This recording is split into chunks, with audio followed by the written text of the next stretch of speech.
Oganyara chọrọ ogbenye biri, oganyara chọrọ ogbenye rie nri, ogbenye chekwubezi Chukwu.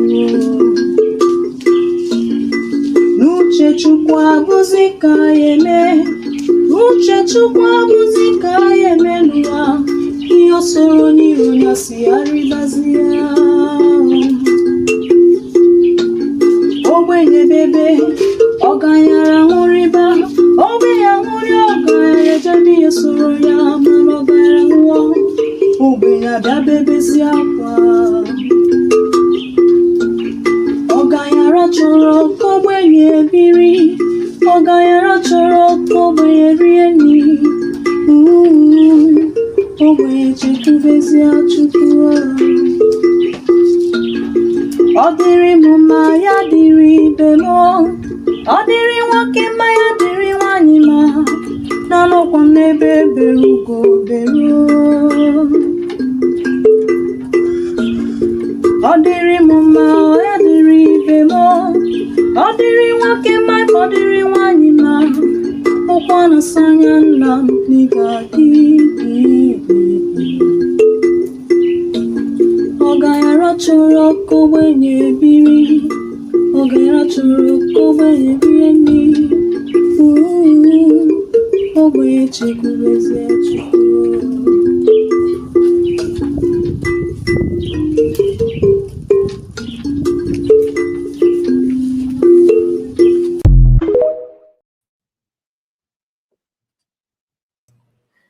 All right, thank you so much, and I welcome all of you on the comment section. Thank you. Good day to you all. We are here again, like I promised, and I thank God that our guest is here, Mr. Mike Arnold, and of course, our own barrister is here with us. So we are going to do this program. We're going to run it together. So please, once you join us, make sure you like the video and share it to many platforms of your choice. And for those of you that would like to join us to ask questions, when the time comes, please, you have to construct your question very, very well. So get it ready. I don't want a prolonged question or, any delay at all, so that we can accommodate other people to, pass their message or question to Mike Arnold, who is here with us, a very good friend of Biafrans and humanity, because it's not about Biafran alone. What he's doing in Nigeria or in Africa at large is mind-blowing. So Mike Arnold, like is a former mayor of Blacko, Texas, who made history as the first small town leader in the state small town leader in the state to implement municipal or AI governance. He is also a global strategist, best-selling author, documentary film producer, and the founder of the international non-profit Africa Rise. So many of you know him. He's like I said, he's a good friend. What he's doing, many of you can testify that. And we are going to have some conversation based on what is happening, around us. And of course, in Nigeria, we're going to center this, because my cannot have been in Nigeria. He has visited Nigeria multiple times. He knows what is going on in Nigeria better than many of us. He's a very good researcher, and we appreciate him so much because he's helping us to pass the information. And one thing you need to understand, nobody is paying him a dime. Like he's here today, I didn't pay him anything, but he will come and lecture us and educate us and advise us. But some of those things he has said in the past, we are going to ask questions on that and to know more, to hear his own side of the story, especially about us, about our people, about Biafran people. Last few weeks ago, he made a post that pushed me to even demand that he will come here again. And that post, he detailed what is going on in Nigeria. Mike, I know that I think I shared this with you. I told you about that this your write-up is, what you did there is second to none. I'm not aware of it, though I felt like, is a Muslim, is part of it's one of those things that influence what is going on in Nigeria, if not the only thing. But before we move forward, I would like to hear from Barrister. Many of you know Barrister, and he always, answer us when we called on him. Barrister, great Biafran, let's hear from you. Hello, fellow Biafrans. I greet all of you. And Mike Arnold, you're welcome. You're welcome. Thank you. I am very gratified with what you are doing, especially as it concerns our people. Thank you so much, and continue doing that. And to you, Mr. Kai, you are doing great work. Thank you, sir. From time to time, you try to bring us together. Thank you so much. Biafrans, I greet all of you. Those of you in the comment section and those in the studio, I greet all of you. Thank you so much. There we go. All right, Mike, let's hear from you, sir. You're welcome. Well, thank you. Well, first, I want to ask if you could message me that music that you play at the beginning. That's captivating. Yeah. I remember it from the last time. In fact, I found myself replaying the video of our last interview just so I could listen to that music again. No, you are going to receive it instantly on WhatsApp. Don't worry, continue.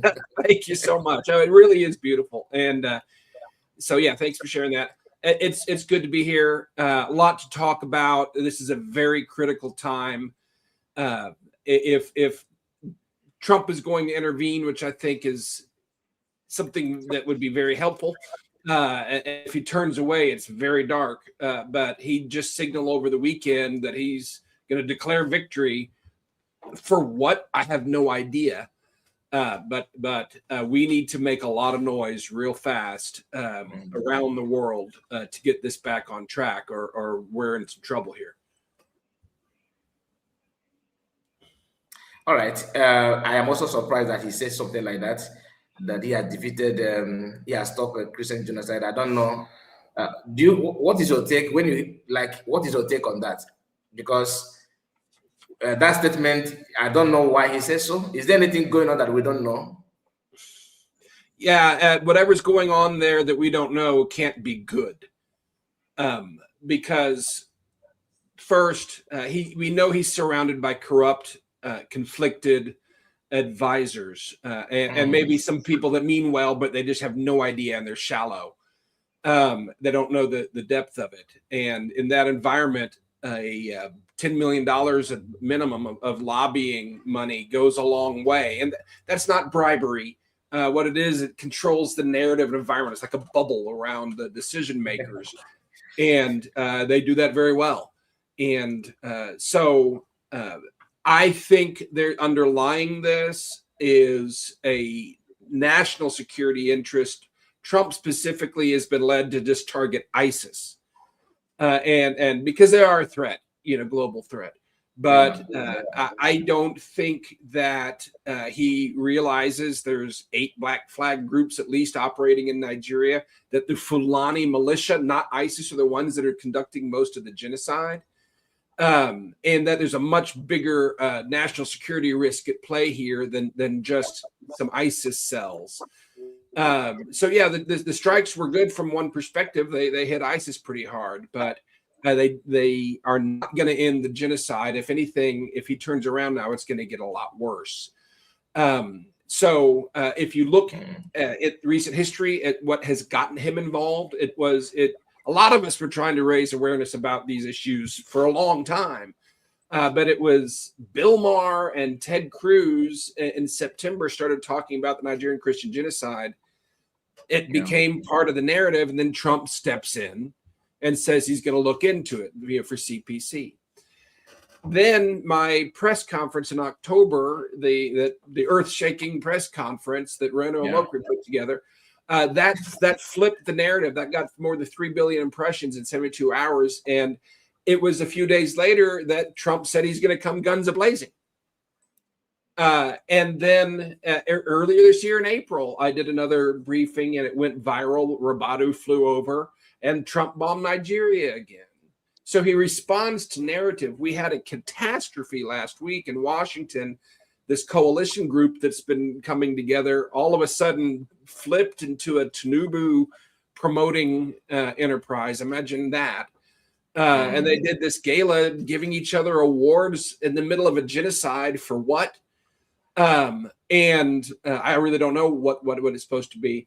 But the last speaker was the representative of Tinubu. It was an embassy guy, and he got up there and he spoke for a very long time about how wonderful job Tinubu is doing. And this they celebrated this. They called him an honored guest.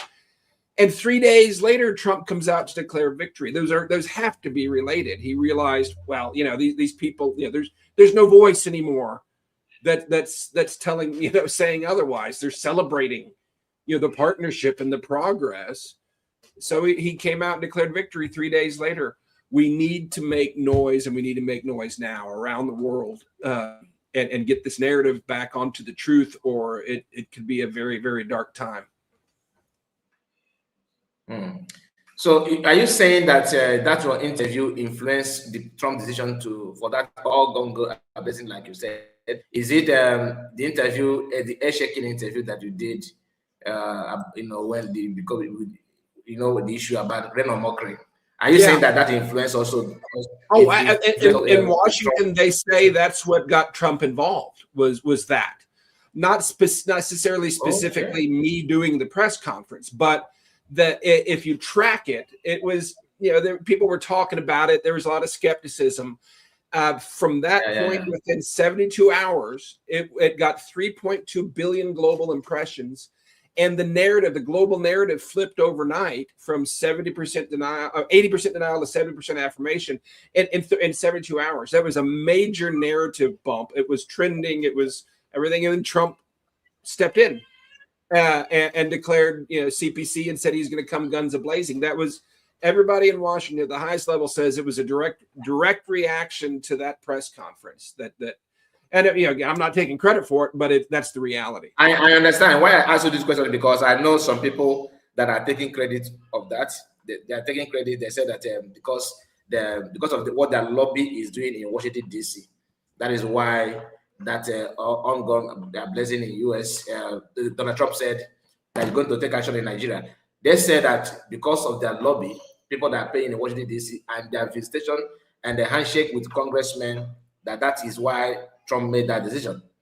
That's why I asked you that question, but I cannot see from another perspective. A couple of weeks ago, there's a post we made, like I said before, Caliphate Playbook for Conquest. So that post, hit me differently. Like I felt something about it, because you detailed the way you just put it out there.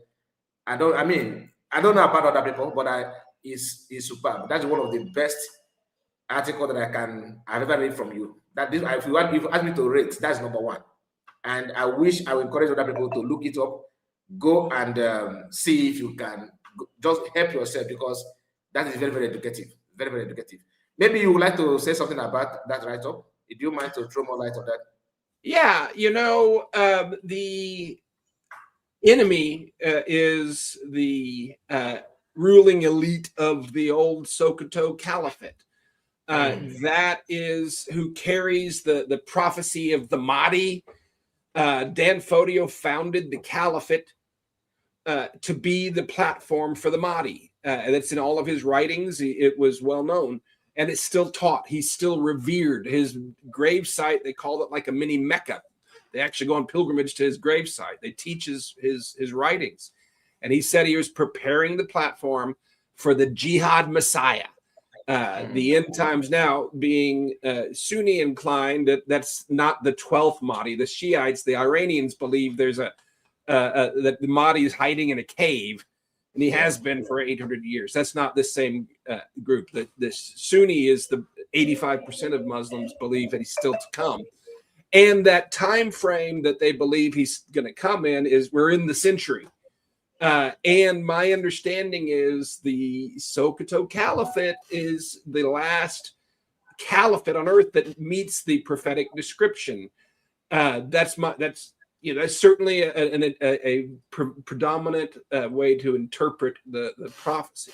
And so all arrows point to Nigeria, to the caliphate right now. And that's why you have all these black flag groups coming in from all over the world and setting up shop there and purifying the platform. That's not only killing Christians and other infidels, but Dan Fodio had a doctrine that he practiced that allowed him to go kill all the House of Kings and take over. And that is that any Muslim that doesn't submit to the caliphate, doesn't join the jihad, must be killed. And you see that playing out, the exact same playbook for 222 years. That was really just a reiteration and taking Muhammad's playbook and applying it there. Those same principles, they all harken back to the model that Muhammad himself did. So you had where he was in Mecca, they rejected him. He did a hijrah, retreated back to Medina, and took over there. He went in as a minority group. There were 3 Jewish factions that sort of wrestled for control of the city, and they were sort of at equilibrium. And he went in there, and he successfully, and you see the same playbook today, played victim, played on people's good, best spirit, playing on their emotions and the exact same thing. But if you insult us, we have to kill you, and it's your fault. We're the victim. That same thing that he established was done in Medina, and it's how he took over the town, by playing these groups against each other. And that article you're referencing is how the caliphate has played the Hausa, the Yoruba, and the Igbo against each other. Yeah, and the first one that was singled out was the Igbo, and played the other 2 groups against them. And it's the exact same playbook that Muhammad modeled in Medina. Exact same. Very, very spooky parallel, in fact. With Thank you, Mr. Mike. God bless you. Barrister, I believe you must have gone through that post from Arnold, right? No. Oh, you haven't? No. Okay, maybe I will forward it to you after this program. I'm actually trying to send the music to you, Mr. Mike, and he said that it's very long. So I don't know, maybe later you can drop me your email address if that's okay for you. The song that you want me to send to you. Yeah. I'll do that to you. So I cannot send it to you. Just send it to me. Drop your email address, then I will email you the song. I'm doing it right now. Yeah, just did it. Right. Thank you. So, Barrister, do you have anything to say? Yes, one does not need to go through the article you are talking about to know what is happening with the Sokoto Caliphate. Like I've always said, since 1804, that plan to totally Islamize the country, Nigeria, is ongoing. The only thing is that the Fulanis, they are very, very patient. They are very patient. What they do is this what they call takeya. They deceive the people. They come to you like angels. They tell you, let us be one, let us unite, let us live together like brothers. But behind them, they have another, they have a different agenda altogether. You see, that is what I want our people to know, that behind everything that looks like it's a glaze, there is danger. The animosity between the Igbos and the Yorubas, they were all planted by the Fulani. Even the so-called South, the distrust they have among the Igbos is also planted by the Fulani. So the long sought agenda to what they call the Mahdi, like Mike Arnold has said, they are Islamic Christ. They have chosen Sokoto Caliphate to be the home of the Mahdi. And the Ottoman Danfodio and all the emirs that have been in Nigeria, starting from Sadwana of Sokoto, the one that was killed in the 1966 coup, they're all from the bloodline of Mohammed. So that is the truth. And it is high time our people knew that Nigeria is in fact is so dangerous for us, because even though it may not take place 10 years, 20 years, but it will happen if we continue to live in the same country with these people. Yes, that is why we should all come out. We should all come out and fight vociferously for the new Biafran nation that has been restored. We have restored. We should fight hard to keep it, to maintain it, get our own, immigration processes, get our own security, so that anybody that comes to our place, you will come by visa. That is the only way we can escape Islamization. If not, it will happen. When you think of countries like Turkey, you think of countries like Lebanon, you think of countries like Egypt. These were Christian countries before, but look at what they are now. So we should be aware of this. It's so important that we should be aware of what is happening. Thank you. All right, thank you so much, Barrister. God bless you. God bless you. So last time, Mr. Mike, I asked you about Sokoto declaration. You told me to watch out on 30th of May. Of course, I did. I watched that, and I have some questions because it had been declared, and we all know what happened there. It's very, very awesome. I'm not gonna lie, but there's some questions that people are not actually clear. Then because after declaring it, what is the main goal that Sokoto Declaration meant to achieve? Okay. Well, ultimately, it's to achieve justice and self-determination. I mean, that's the goal that for all of us, I believe. But it's mapping out a strategy and a posture for doing it that I believe, is the only real viable way to achieve success in this. It's interesting that we're talking about division and how the tribes are divided, and it's also within your movement. There's a lot of division, and I spend a lot of time now that I'm an influencer. I got pushing 350,000 followers now across platforms, and I get a lot of comments that I read, and the ones that are the most divisive, that the ones that are consistently divisive, you click on them and they're from fake accounts. 95% of the time, they're clearly fake accounts. Somebody is paying a lot of money to sow division in Nigeria, not just among the general population, among tribes, but also within the Biafran movement, among different organizations and factions.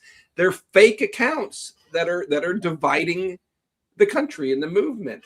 And so the Sokoto Declaration calls for people to be smarter than that and rise above that and realize that we're not each other's enemies.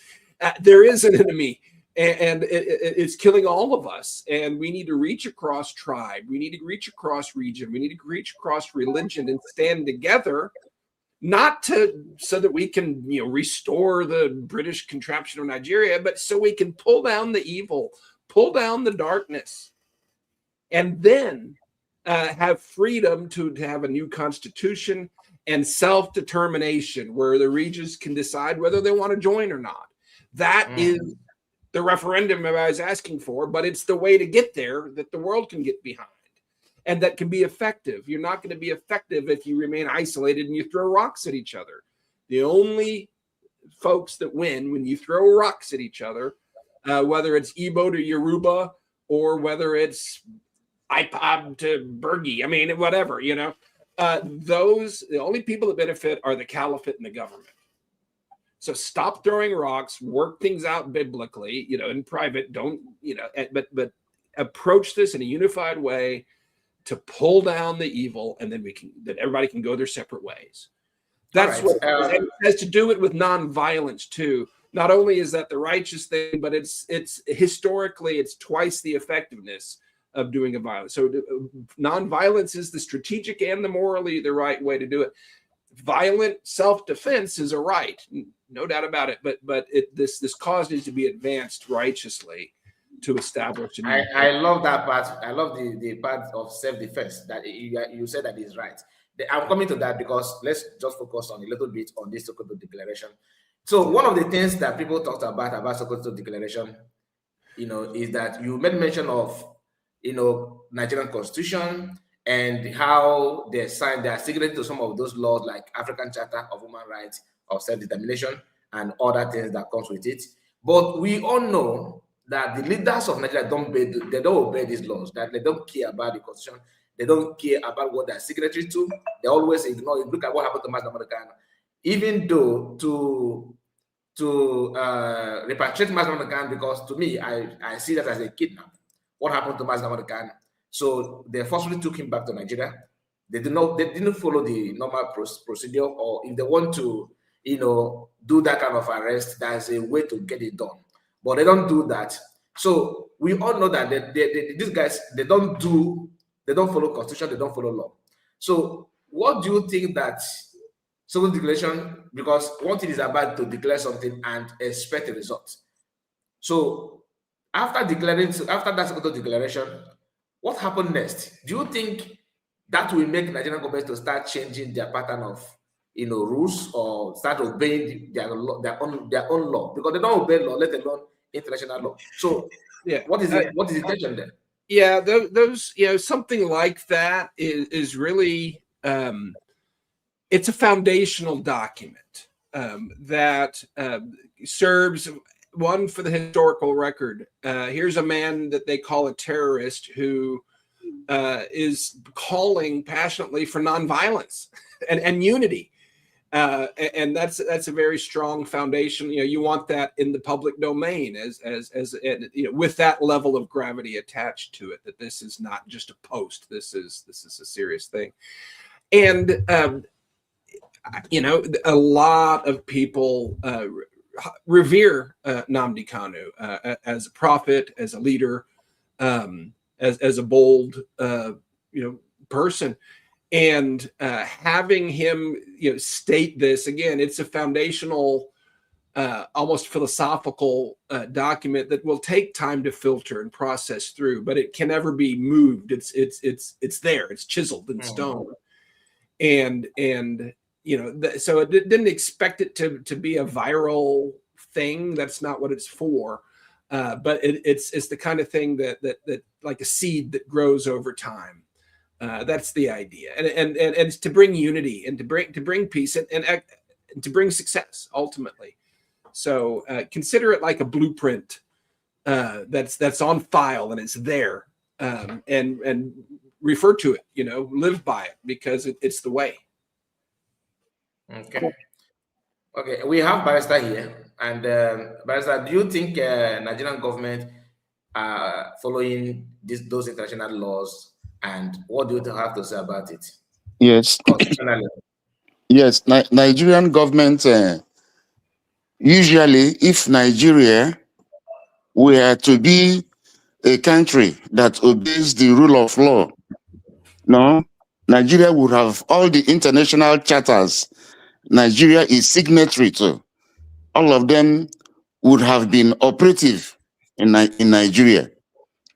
Such charters as the African Union Charter, the Charter on Human and People's Rights, that what we call the Banjul Charter of 1983, that has been domesticated in Nigeria, where it's in that charter, the charter made provisions in Article 20 for self-determination. The charter also make provision in that same article, I think paragraph 3, that one has the right to remove oppression, to decolonize yourself, and to remove the yoke on your neck from your oppressors. But the case with Nigeria does not obey any of those charters in which she is signatory to. Like the African Charter can be cited in Nigerian courts, yes, but they do not obey it. They do not obey it, and they cannot obey it because it is not in the interest. You see, what is happening in Nigeria is nothing but the paramount interest of the Sokoto Caliphate. That is what is happening in Nigeria, and that is what is still playing out today. You see, because all of you know when Babangida rerouted Nigeria into OIC, the Organization of Islamic Conference, and it was Ebitu Ukiwe. I don't know whether some Biafrans know Ebitu Ukiwe. I think he was a naval officer. Yes, that was the second person to Babangida. There was an interview he granted, and when he was asked whether the decision to enroll Nigeria in OIC was discussed, he said it was not discussed in council. And because of that, he was removed. And Augustine Aikomo took over from him. So since that time, they have been making plans to entrench Islam and everything that has to do with Islam into Nigeria. And I would want to say that the 1999 Constitution, as variously amended, is not a constitution of the people. This is very, very important for our people to know that the 1999 Constitution, which is the constitution that is operative in Nigeria today, is not a constitution of the people. That constitution is not autochthonous. It didn't originate from the people. That is Decree 24 that was foisted on the people by Abdul Salami. That was May 5, to be precise, 1999, before Obasanjo was sworn in as the civilian president. And he just took that constitution hook, line, and sinker. So one can rightfully argue today that Nigeria has no constitution. Nigeria has no constitution. For even in the first page where you have the preamble, it reads, "We the people of Nigeria do give to ourselves this constitution." That is telling a lie. That constitution was not the constitution of the people.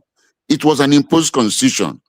All over the world, in the civilized world, in the US, in Europe, all the places where you have constitution, it comes from the people. That is from the bottom up. Yes, that is how where you have the powers of the president, the powers of the states. Every institution of government draws its powers from the constitution. It is not the case with Nigeria. That constitution is a military constitution made to favor the North, Islamic North. When I talk about the North, I'm talking about Fulani, because Nigerians, every time they say the North, when they want to when they want to achieve something from Nigeria, they use the term North. They say there are 19 states of the North. It is not true. But when they get it, they now go down to Fulani. So the situation we have found ourselves is so critical, very, very critical at this time. And it is high time everybody stood up. It is high time everybody stood up to fight this monster. If not, it will consume everybody. We have to stand up to fight it. And come to think of it, that at times people say there's no referendum in the constitution, no referendum. But Nigeria has practiced referendum before. If you remember that the Midwestern region was carved out from the Midwestern region in 1961, it was referendum that was used to carve it out. That was July 13th, 1963. That was when the Midwestern region was created. It was by referendum. It has been done in Nigeria before. And that time, that one answered the political question, whether the Midwestern region will continue to be in the Western region, or whether they will be separate. And they voted, and they said that they want to be separate. So it is also self-determination. Self-determination has many facets. You can say you want to vote and remain your own completely. That is self-determination. Even in 1961, British Northern Cameroon also voted by plebiscite referendum. Atiku Abubakar, their people voted to join Nigeria, while the British Southern Cameroon, the one you call Ambazonia today, they voted to join the Cameroons. So Nigeria is for us to actually leave Nigeria is to continue to do what we are doing now. We have redeclared, and it is our right. It is our right. It is the right of the people. It is the right of the citizens to decide where they want to stay. Yes, it is our right. All right. Everybody should know that it is our right. We had what we call self-referendum, because if you are waiting for Nigeria to give you referendum, Nigeria can never give you referendum. Nigeria can never do that. They can never do that. Thank you. Listen, yes. You have made your point, and we appreciate you for doing so, because we have a lot of things to talk this hour. I just want my candidate to have his time as well, because yes. A lot is to be discussed. When you talk about Nigerian constitution, we cannot finish it now. You understand? Because everybody is angry. And Mr. Mike, people said that you are promoting for one. You stand for one Nigeria, that you want, despite knowing what you know. Anybody that says that is either illiterate or they're just a liar. Nothing I've ever said would be interpreted that way. I have called for unity across region, across tribe, across religion, to stand against the evil and pull down the evil cabal that rules over the nation.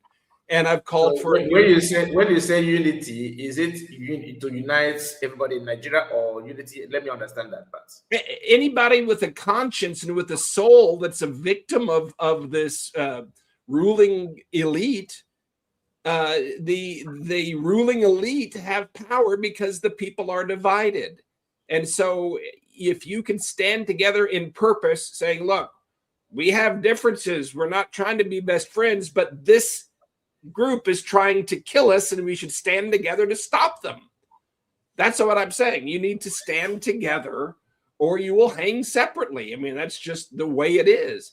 I'm not saying stand together to hold hands and yay, we're going to preserve the contraption. That's not what I'm saying. I'm saying you have to stand together to end it. Okay. God. And then, and every time I say establish a new constitution, because this one is completely bogus. It has no, it's not a legitimate constitution. And the new constitution should allow it be opt-in. So it's fully self-determination, where any region, Biafra being one of them, can say, we're not going to join. We're going to be separate. And then it's separate. Then it's done. Or we can form a loose federation, maybe more like the Aburi Accords, exclude the Sharia states we can't live in compatible within. Maybe we'll form a new federation. But it's 100% my vision, and what I've been working for and articulating from day one is self-determination. I may use different language, but it's because I know how to talk to people here. Self-determination means you get to draw your own boundaries and have your own place. That's what it means. So that's what I'm calling for, and I have from the beginning. But to achieve it, you have to unify across tribes, across region, across religion, and identify the real enemy and stand together to end it. Then you can go your separate ways. Otherwise, it's not going to happen. Okay, sir. And I know, but I'm also aware that it's not, I believe that you are aware of what I'm about to say now, because people have their own interest. You understand? People from Benue State, for example, that are not partially Biafrans. Some of them are Biafrans, some are not. People from Plateau State, all right? Those places that Fulanis are doing what they know how to do best. Christian part in the Christian part in the north, they agree that Biafra we need to divide the country. But the reason why they don't want to stand like you're saying, is that they are afraid that if Biafra go, that it's gonna what are they gonna do? What will be the effect? And if you permit me, I would like to play this video for you to hear this. Okay. That it is because of the Igbo man, the Calabar man, the Ijo man, the South people. It is because of all of you that Nigeria is being regarded as a Christian and Muslim country. You don't know. You don't know. If you take the bulk of you people out of Nigeria, don't you know Nigeria now is completely a Muslim country? Don't you know that we will be under Sharia law if South and Igbo no day? We are not going to say the entire country go there under Sharia law. So I don't know if you understand what he's saying. He said that Igbo people, if you take Igbo and South away from Nigeria, that the remaining Christian communities will be under Sharia. So what if you want to translate it in a better way or in a very simple term, what he's trying to say is that he understands there's a problem.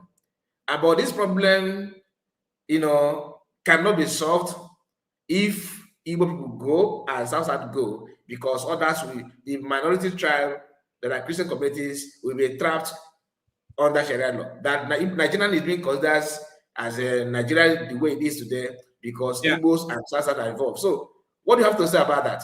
Okay, so it's a timing thing, and here this strikes at the reason why a lot of people won't even entertain the idea of Biafran separation. A lot of people that should and would be your allies aren't going to get near it because of this, we just want to leave and to hell with everybody else. That's what it comes across as. And there's a lot of people that think that way, to be honest with you. I know you don't, but the fact is that that's why a lot of people don't want to talk about Biafra, is because it's this, it's a very, they perceive it as a very selfish thing that would kill a lot of people. And full disclosure, I have a camp, a school and multiple IDP camps, people from Borno State, Christian people that were displaced. If separating Biafra now doesn't get them home, if it makes it worse for them, I can't be behind that.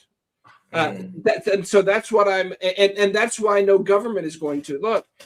Saying that, for one, the Nigerian constitution is illegitimate is a moot point because it's in force and it's violated and you go to jail. I mean, it is what it is.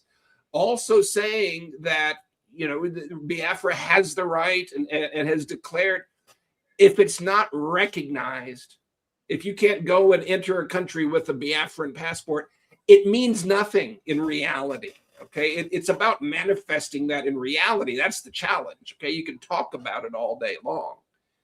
And so to achieve that, to address what that man was saying, you have to stand together and pull down the evil so that everybody can go their own separate way in peace. That's the only way you're going to achieve it. And when you do it that way, you're not leaving your neighbors out, hanging out to dry. You're not handing off this domain to the caliphate. You want to end it. Then you have peace. Then you can draw your borders. And that's the only way you're going to get a lot of people to even pay attention to you, is if you start approaching it that way. I'm telling you the reality. I am actually in line to be, I don't want to say too much about it, but meeting with the highest, very highest people in Washington within a week or two. Very highest. But it's, we're not going to, under the condition, this guy's not a separatist, is he? They won't even entertain that conversation. the way that is presented these days. They won't even think about it. They won't let you talk to them about it. Okay, we are coming to that because I'm so passionate about articulating it a certain way, because what I'm saying, I can take into those rooms the way I say it. And okay, I persuade people the way I say it, but if you keep saying it, you know, separate the F for now, they shut the door. It's just reality. It's just it's just the way it is. Now, but I want you to understand something. It is very rare to see a country that being redeclared or declared to have instant recognition. We can agree on that, isn't it? Can we agree on that? If it's not recognized by yes, any I know. other, It's going to take time. There's if no. but I'm saying there's nothing it's there. very rare to see a country once a country being declared to have instant recognition. Am I lying? I think we're talking past each other. I'm talking about practical reality. I'm talking about the world we live in. I'm talking about you break this law, you go to jail, you cross this person, you get killed, whatever. That's reality. And in reality, there's no independence. You can have it on paper all day long until it's recognized, until it's enforced, until it's enforceable, until it enters the world as an accepted nation. It doesn't exist. I mean, you can want it to, you can say it does, you can wave papers around, but in reality, it doesn't until it's recognized by the international community. And that's what I'm trying to map out and strategize, is how to achieve that. And it's not done just by lobbyists don't do that. It's never been done that way. It's never been accomplished with paperwork or political posturing.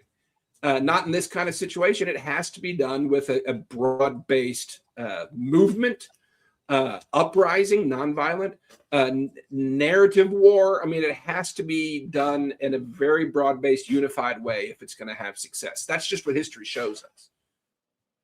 All right. Like I said, I understand what you are saying. Maybe let me allow Barza to chip in something, before we move. Barza, let's hear from you. What is your take? Yes, I understand what Mike Arnold is saying, but I would want him to realize and recognize the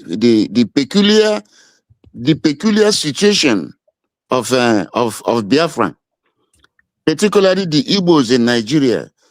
I would want him to recognize the peculiar situation. If you come to terms, now, for instance, now we have 6 geopolitical zones in the country, as it were, but out of these 6 geopolitical zones, it is only the Southeast that has 5 states.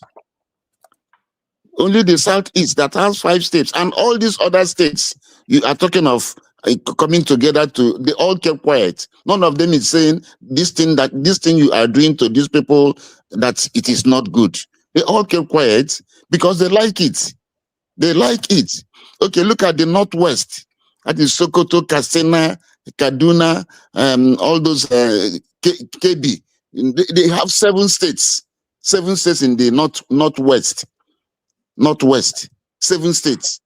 Northeast has 6 states. Southwest has 6 states. The North Central has 6 states, and the South has 6 states. What they call South. But there's no, throughout the whole world, there's no geographical listing that is called South. So all I'm trying to say is that everything that is being done in this country called Nigeria is done to undermine the Igbos. It's done to undermine Biafrans. No. Now let me take you to the Aburi Accord. If I could suggest something to you, I don't disagree. However, I would say it's a bigger dimension than that. It is not the Igbo have been singled out, absolutely, but as you know, the Caliphate is it did that similar to the Hausa 200 years ago. It went in and killed all their kings and it took over. There really never historically was a Fulani Hausa. It's just that they've been subjugated for 2 centuries. And if they try to speak up and assert themselves like the Igbo, then they would be attacked as well. Yoruba as well. They're out to dominate all of them. by turning them against each other. So yes, they're out to get you, but they're out to get the others too. You need to articulate that so that you can reach out to the others that they're doing it to, so you can get the unity you need. I'm not disputing anything you're saying. I'm just saying it's bigger than that. Yes, but it's very difficult to get the unity you are seeking, because the man in the southwest, the Yoruba man, is trying to undermine the man from in the southeast. No, that is what they have been doing all the time. In fact, if anything, if there is anything to be shared, let us say maybe 10 something. Let us just bring out something, 10 in number. The man from the southwest will tell the Fulani to take 8 and give them 2, but don't give the Igbo. So it is very difficult to come in terms with people with that type of mentality. You see, because what I've found out in Nigeria is that when we have a common meeting, a unifying meeting, after that, the Southwest and the North, they will go and do their own meeting against the Igbos. So how do you think we can survive under that type of political contraption and political conspiracy against a people? That, in fact, the Igbos are the most the cementing factor in that country, because we are the ones that actually believe in that Nigeria should be one, because we travel everywhere in the country. When we go, we set up our own businesses by our own personal hard work. But come to the east, you won't see the Yoruba man there, you won't see the man from the north there, but we are in their places. Yet they pull down our resources in all those places. So it is very difficult to come to that type of unity you are talking about. You see, even as the Fulanis are killing, they all kept quiet. They all kept quiet. Nobody will say anything. You see, they wouldn't talk. They wouldn't talk. So now the question of self-determination, it is not conditional. It is not conditional, to be precise. In the eyes of the law, even under UN Charter, Article 1, Article 55, it is not conditional. Because the only thing we need to do right now is to intensify our struggle for recognition. But as for I don't think our people can continue to be in this united Nigeria. We can't be there, because in Aburi, under Aburi Accord, the plan was to have a loose federation. Yes, so that the regions can stay and pay some amount of money to the center. But Gowon reneged. When he came back, he was told not to agree, and he reneged on that agreement. And all of them they put hands together and fought us, and they brought starvation as a legitimate instrument of war. So you can understand the place we are. So what? Right, anybody? Yes. Let's let's use a few minutes so that we can. Okay, it's all right. It's all right. Go on. Let's not prolong the issue. You understand? Go on. We want to hear everybody's opinion. Barrister, I appreciate your very in-depth knowledge of history, and I appreciate your passion. Yes. Yeah. Thank you so much. So, Mr. Mike, you said something very, very interesting, that people should hold hands together to get it done, right? And we cannot agree that nothing is working in Nigeria. We all know this, right? We all know that we can't continue this way. And having that mentality that if Igbo go, South go, that what will be our fate from other tribes in Nigeria? The question is, must we keep this country the way it is now? Are we going to keep it this way? Because they are not willing to hold hands to get it done because of tribal sentiment. Look, I wish I could rub the side of a bottle and a genie pop out and give me 3 wishes, okay? And we could all wish for this, okay? How do you achieve it is the question. And do you know how many different separatist groups there are out there in the world today that have lobbyists. I mean, it's vast. A lot of people have been screwed over by these contraptions. A lot of people have been, people groups have been stuck with tyrannical regimes and against their will, and they want out. And how do you get it accomplished is the question, because it's very rare. And if you keep doing what you've always done, you'll always get what you've always got. I believe, and I've been a student of this broadly for a very, very long time, and about this specifically for quite a while as well. There needs to be unity in the movement first. I know some very passionate Yoruba separatists that really want to be friends with you guys and help achieve the same thing. You need to I'm going to go back to this. The most virulent, nasty, divisive posts continually online are from fake accounts. The division is being paid for. It's being sewn into you by somebody that writes a check to these data boys, to these PR firms to do this. Your division is a tool that's used against you. And so you got to reverse it. This is history.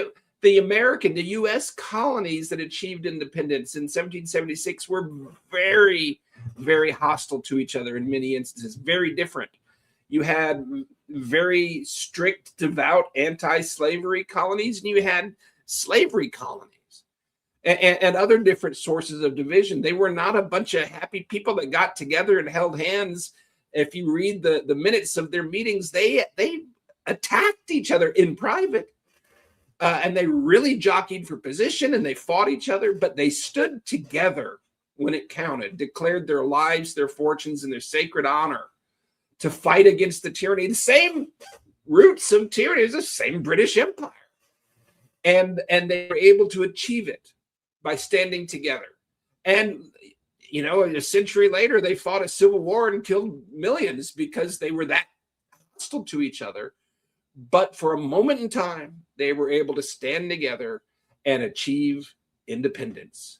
And that is what's necessary, is to stand together to achieve independence, not to build a new Nigeria, but so you can have a new world and you can draw your own boundaries in peace. But the tactics need to shift from what's been done.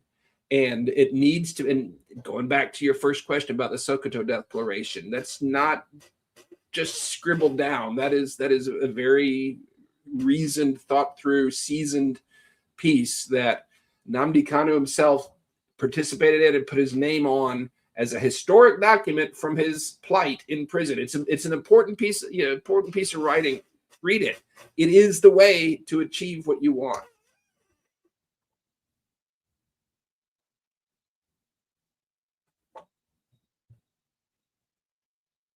You're muted. I think. Okay. Yeah, I thought about that. So you said something about recognition that Biafra have not been recognized. Nobody recognized it for now. That nobody recognized Biafra. So that no, I said there's a lot of division. I said there's a lot of division, and there's a lack of discipline, a lack of education. Messaging, how to articulate this. I'm telling you, the passion is there and the righteousness is there, but the messaging is all wrong.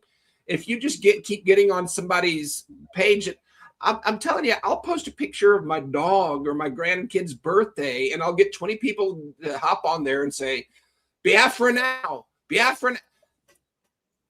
That's not how you persuade people. That's not how you make friends with people. That's not how you get people on your side. I get it. That's what you want. Let me help you.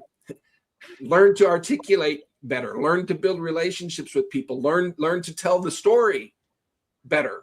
Don't just scream at people. You'll never get anything. I'm just being honest. So I'm not saying there's great organizations within the movement. And I'm not going to get into the politics, which is which, but there's a lot of, I'm impressed at the level of organization. I'm impressed at the level of passion and the level of dedication. It just needs some discipline. Don't throw stones in public. Work that out. Don't telegraph division, and then learn how to communicate your cause in a way that engages people instead of turns them off. Excuse me, can I ask one question, Mike Arnold? Yes, yes, I understand what you are saying, but in the context of Nigeria, do you think it is possible for Biafrans to have understanding with the West, with the Southwest Nigeria, the Yorubas, who are not interested? They want to remain in Nigeria because they are gaining from Nigeria more than we are gaining. And when you are talking about drawing up a new constitution for Nigeria, a constitution that will be proper and make everybody happy, it is not feasible. Because Jonathan did the 2014 national conference, and all the deliberations are still rotting there in the dust of history there. These people, they won't allow you. If you come to the National Assembly, which they control, during Abacha gave the military head of state Abacha, he gave Kano State 44 local governments. Jigawa almost as much. Okay, how many do we have in my place in the east? How many local governments do we have? The one of Kano is more than even all of them put together. We cannot achieve. First, I am gonna sharpen you by rejecting your premise that just the blanket tribal statement that no Yoruba, that's just not true. I can introduce you to very passionate Yoruba separatists that would love to be your friends and work together with you to help accomplish your mutual goals. Okay, they're out there, and there's good people of every tribe. There's good people out there of every religion and every region. And if you call to a higher level, a higher values, this is what we stand for. You will be surprised, I think, how many people will rally to that, of all creeds and colors and all that stuff. That's what Jesus did. What Paul said, in Christ there is no Jew or Greek or slave or free. There are good people of every tribe, okay? And there are people that would be your ally if you would reach out to them. Not all of them, of course not. I don't know what the majority, I don't know, but it doesn't take that. It only takes 3.5% of the population to bring a regime change if they stand together. That's historic. And you're right. There is no positive change that can come out of the current regime, the current structure, the current constitution. It can't be done from within that. Not at all. That needs to be torn down and replaced. How do you replace a constitution when one is evil and invalid? You don't do it within that system. You have to do it outside that system. And I beg to differ. If you look at the concept of a covenant republic, look, correct me if I'm wrong, but you would have been happy if the Iberia Accord had been followed. That is a form of federation that can work. Not saying it should be forced, but if the central government exists only for human rights, justice, free trade, and mutual protection, if that's the only reason the central government exists, and otherwise the regions are fully autonomous, then a federation can work. But in that framework, Sharia law wouldn't fit. So those states aren't invited. So yeah, there is a constitutional framework. It's historic. You can look how it's been done over history. There is a framework that makes sense that could work. But that would be based on having the right to opt in. Nobody would force it on you. That this is your referendum. This is how you leave. But no, I agree. It cannot happen within the current system. All of that needs to be replaced from the outside. Not it won't happen from within. Yes, but who scuttled the Aburi Accord? It was the other side, the federal side, that scuttled it. Yeah, it was it was British that scuttled the Aburi Accord. And like I know that in every tribe we have the good, we have the bad, we have the ugly. That is true. But Nnamdi Kanu tried it. He tried to extend his hands to the Yorubas. Simon Ekpa all equally tried it. But they all at the last minute, all of them they all reneged.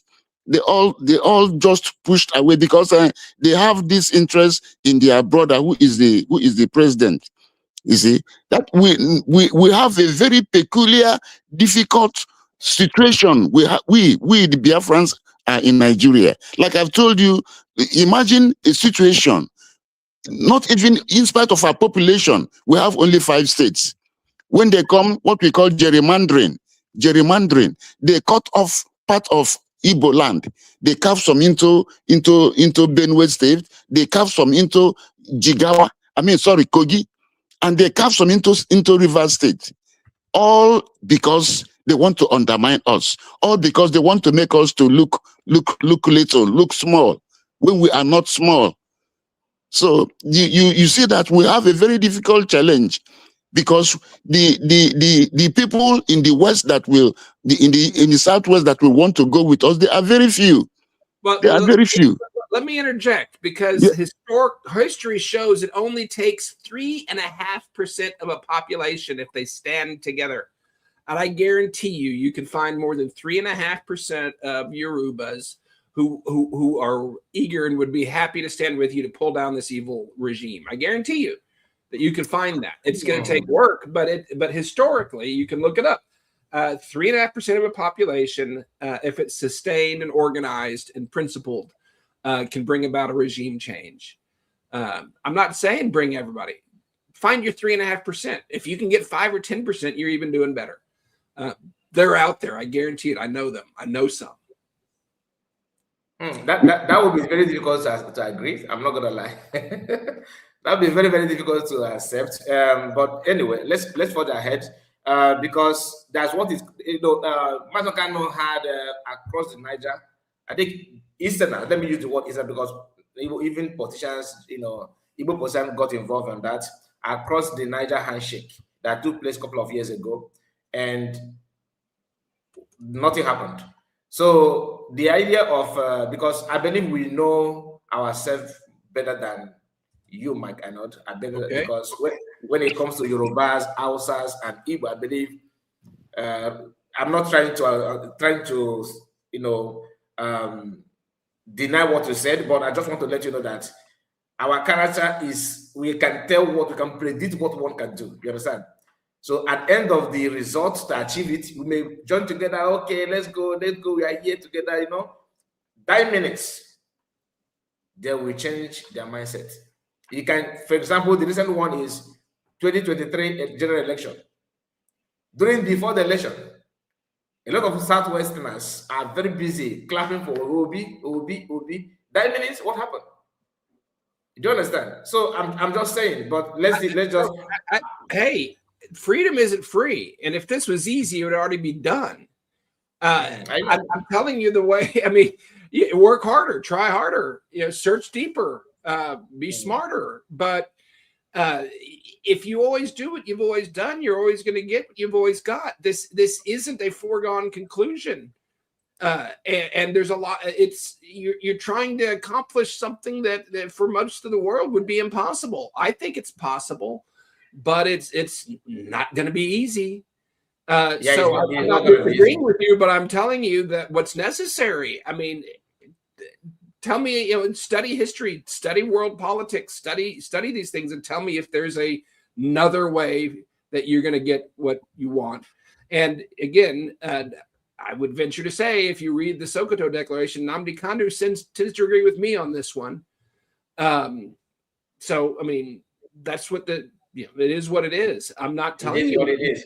I'm telling you that's reality. You're going to have to unite and get people on your side, and you're going to have to capture the world's attention, and you're going to have a narrative, and you're going to have positive pressure on public officials around the world to recognize. And that doesn't happen through paperwork or through photo op lobbying. I mean, it doesn't happen that way. Thank you so much, Mike Arnold. Mike, I don't know if you are aware that Masna Mekano, the Biafran proposed to practice confederation system of government. Okay, which means those tribes that are afraid when Igbo people go, what will be their fate? they can actually decide to join Biafra. And I will tell you how that is possible. Those minority tribes, what Biafra what Biafra tend to do is to preserve the cultural value system of every tribe.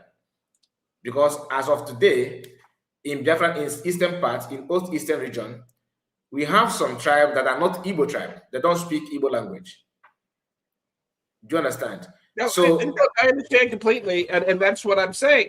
The principles, the values that you cherish, other people around. I mean, they're fundamental human principles and values. They're fundamental human rights, and you stand on that.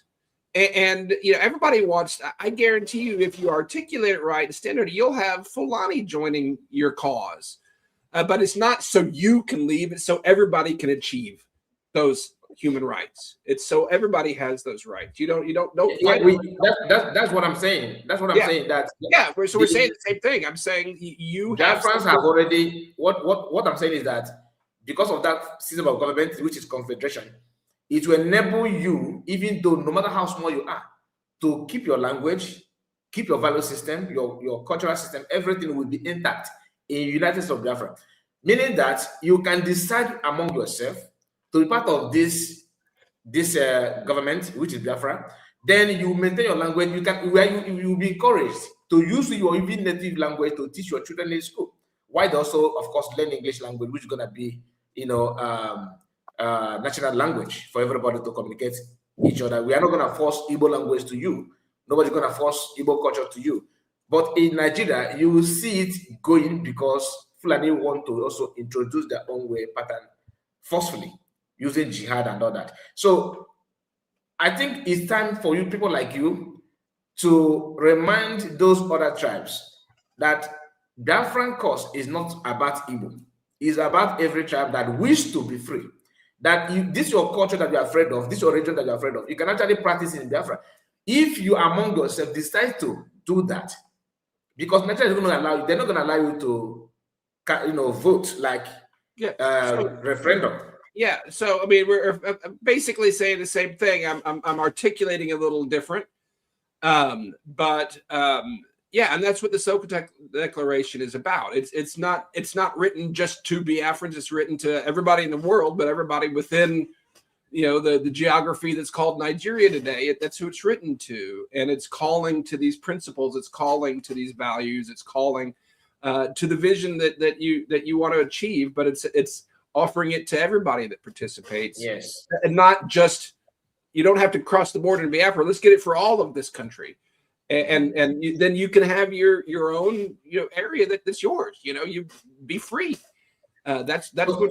So you agree with me that it's possible to achieve it that way, right?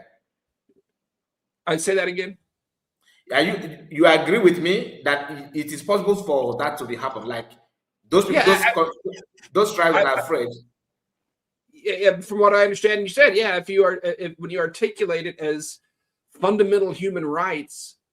God-given human rights that we all aspire to, and that you're going to find a lot of friends when you do that. No, that's what it is. That's what. But it's not how it comes across. That's not how it's communicated. It comes across in a very divisive way. It comes across. No, the issue of division. Mike Arnold. Yeah, we are going to talk about it. Yes, sir. Yes, please. I've made the point that Nigeria wouldn't have been in this mess we are today if they had respected the Aburi Accord. Do you know the Aburi Accord? What was decided between Ojukwu and Gowon? Yes. Yes, the Aburi Accord. The Aburi Accord was that we remain as we be confederating states. Each regional autonomy. Total region as it was under the 1963 Constitution, regional autonomy. Then we pay some tax to the federal government, but it was jettisoned, and who caused the jettisoning? It was Britain. Britain said, "Don't do this," and they go on reneged on the agreement he signed, and ever since that time they have been using different governmental coercive measures to keep the country together. And everything they plot, all the plots in Nigeria is how do we keep these Igbo people down? How do we suppress them?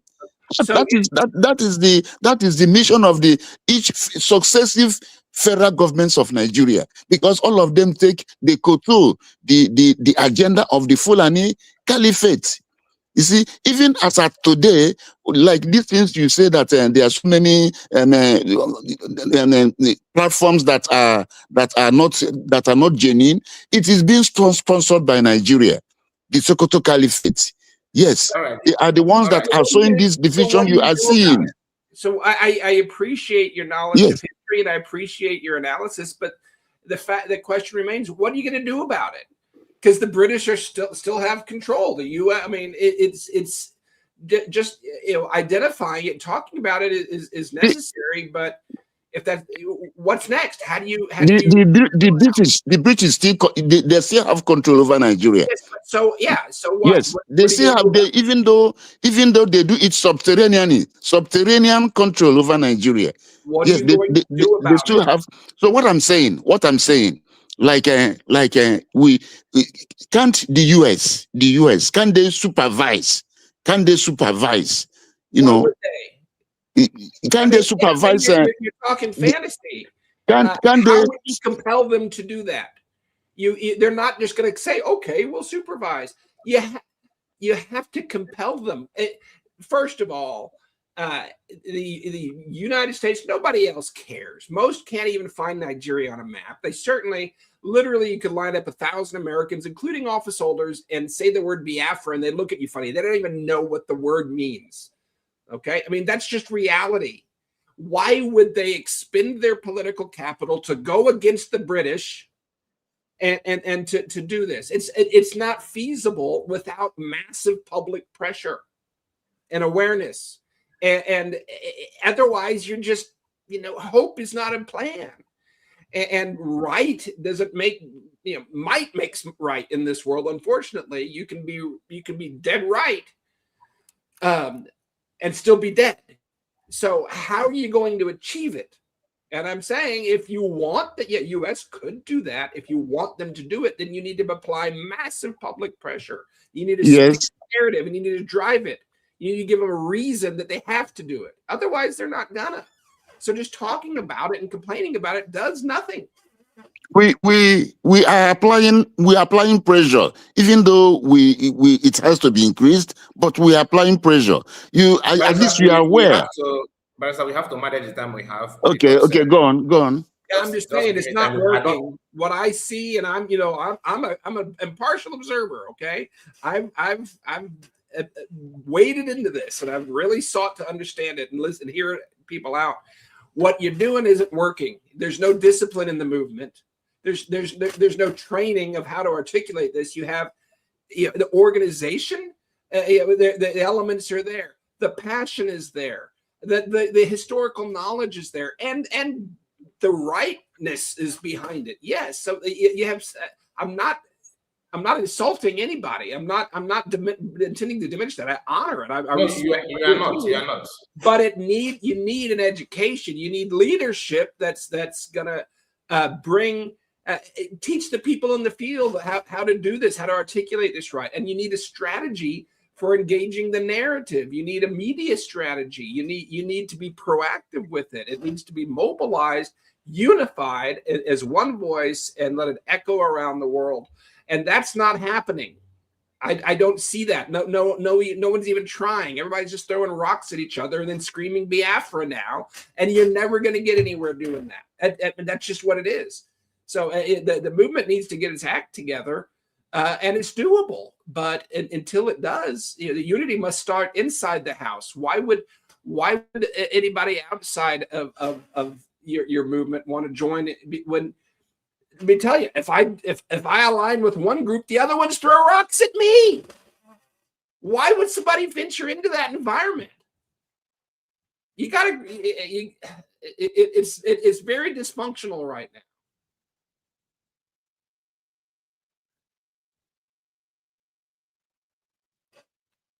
You're muted again. Yes, I was on call just for a few minutes. All right, let's continue. Thank you so much, Mike Arnold, for your teachings and your effort.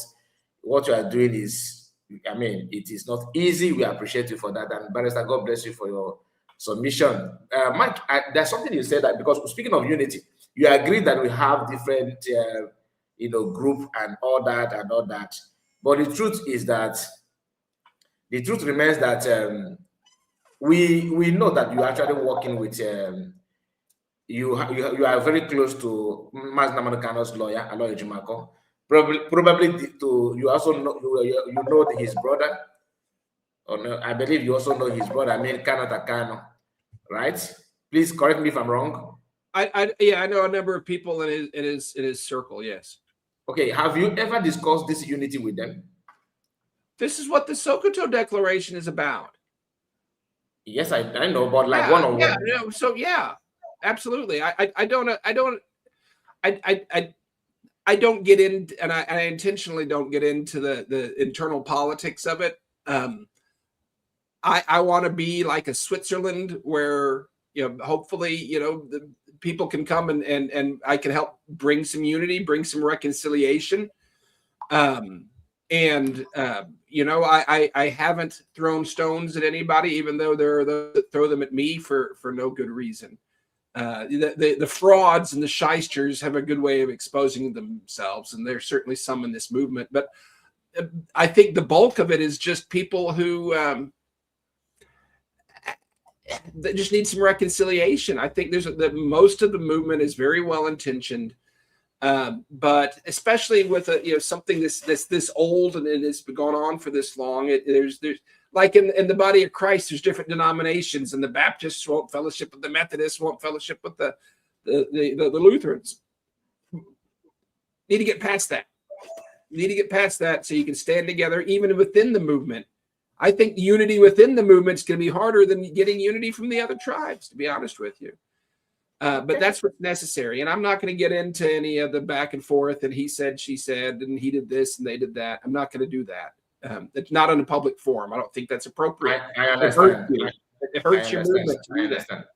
Yeah, I understand. There's another question. A lot of Biafran people believe that you are working with American veterans of Igbo descent, avid. Simply because those guys have my utmost respect. Yeah, they've earned my trust. People say that you are doing so simply because they served in American military, not that they position themselves for Biafran freedom. What do you have to say about it? So I've found them to be in alignment with my calling from God, which is to help end this genocide, end this tyranny, and help people achieve basic human rights, including self-determination, help the displaced get home. That's I don't get into anybody else's cause. God's given me a calling and a vision and that I'm focused on. And I've found those gentlemen to be very honorable, honest, and passionate and faithful. And they have my utmost respect. All right. So, but you are aware that they're not fighting for freedom, Biafran freedom. That's news to me. They wouldn't tell me that'd be news to them too. But that they're just a little more strategic. They play things close to the vest. They know how to get into these offices and have these conversations. Okay. And they are. So why don't they're the real deal? They're the smartest ones I've seen so far, to be honest with you, as far as knowing how to get things done, and they're very professional, very serious. They don't promote themselves. It's not about that for them. So why don't you advise them, to come in and get their freedom done? Don't you think that would be helpful? Since they have access to those offices. What do you think? What does that mean to you? I mean, come in and get it done. You have to realize that sometimes maybe there's people that are a little more strategic than you are, and maybe they're actually doing what you would want them to do. You just don't understand it. I'm not going to speak for them, but it's not just because someone doesn't get out there and yell Biafra now doesn't mean they're not for it. Maybe it means they're smarter, because if you did that, you'll never walk into the Secretary of State's office. You'll never walk into these congressional offices if that's what you scream when you walk in the door. You gotta build relationships and get them there. Okay, so you need to be a little, you apply a little more wisdom and a little more discretion as you're looking at these things. You need to be a little more discerning. Yeah, because you said there's no leadership now. It's fragmented, and it seems misguided. A lot of it does. I'm not pointing fingers at anybody at all. I'm saying what needs to be done is not being done, and that's a leadership issue. But I felt like the reason why you said so is because you are unable to separate the groups, who is who. Because I went to your platform and I saw the recent attack on you. It's funny. None of that stuff phases me. I don't care. I've been lied about. I hope you are aware that they are not. Those groups are not members of United States of Biafra. I hope you are aware. I think I know who writes the checks to them, and all of, if you look at most of their defenders and promoters, it's all fake accounts. Everybody, that when you click on it and see if it's been a member, of X since 2022 and it has 68 followers and 2,000 posts, it's a fake account. And it's very consistent. The biggest advocates of that group are fake. So that tells me something. And the fact that they took a video of mine from a briefing and where I called for self-determination passionately, I had a very old, very sweet woman who was a Biafran survivor and veteran come up and hug me afterwards with tears and thank me for what I said. They took that video and edited it and took out the key part of it, and then they played it as an attack on me. That's a fraud. I saw what they did. That's a fraud. That's a liar. That's somebody that's not in the cause. That's somebody that I suspect they're getting paid by the Nigerian government. I'm not going to throw stones, but they started it, and I'm just telling the truth. That's a scam. I just want to beg that organization, that faction of that organization is 100% a scam. I just want to beg you, please, always identify who is who. So do not link them up to United States of Biafra. And I don't want to start going, because I believe you are aware of what is going on. You know who is who, but always don't separate Paul from Barnabas. All right. Yeah. So I look at people on a case-by-case basis, and I have friends across the board, and I want to make more friends across the board. My mentor, my spiritual father, Professor John Ofebu, an Igbo man, he from outside of Wiri, and he took me all through there. He was the founder of Unity for Africa, the International Coalition of Reconcilers. He saw the power in unity and in reconciliation, and I endeavor to carry his mantle into this. So I want to be a reconciler. I'm not going to get into. I'll call out frauds when they expose themselves, but I'm not going to take one side or another beyond that. I want everybody to come together.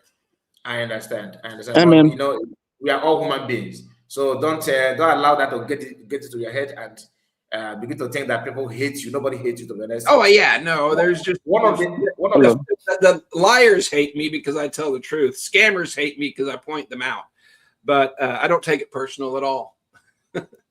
My last question to you is: if you are to advise United States of Biafra, what would be your advice to them? Well, just in general, across the board, realize that there's a lot of well-intentioned people out there, and in different organizations, and reach out to them. Again, try to build unity. Don't make it a silo. Don't make it us versus them within the same movement. Of course, be cautious. Of course, there's scammers. Of course, there's frauds. But aim to speak with one voice across the movement. And when you have differences, when you have grievances, endeavor to work them out privately, behind closed doors, not publicly. Don't use your platform and your voice in public to throw stones at other people in the movement. by default. Don't do that. Second, teach the people, learn how to articulate the message, disseminate talking points, etc. But study narrative warfare, learn how to engage people. It's like evangelism. You don't go up to a somebody that's wallowing in a ditch, an addict, and try to reach out to them and yell, "Yeah, you need to accept Jesus" in their face. That's not evangelism. It doesn't work. Usually, you have to build a relationship with them. You have to disciple them, and the same is true with this cause. You don't just yell "Biafra now" on every post and expect it to impact anybody other than negatively. You have to learn how to articulate it. When you can harness the passion and the brilliance and the righteousness of the people in your cause, which is off the chart. I have such respect. But when you can harness that and unify it as one voice, you will see progress being made rapidly. Thank you so much. Thank you. Please permit me. We have people here with us. Please, I want to say something, please. Yes, I will give you, sir. Just a moment. Make your question. For those of you that are here, make your question. Just go straight to the point without in escalating issue. I just want 2 minutes. But I have the mic. Let's hear from you. Yes, please, Mike Arnold. I want you to actually differentiate of the people you call fake accounts. There are too many. There are too many. These people with fake accounts, they are not for our freedom. They are not for our freedom. They are sponsored by the Nigerian government. There are so many of them.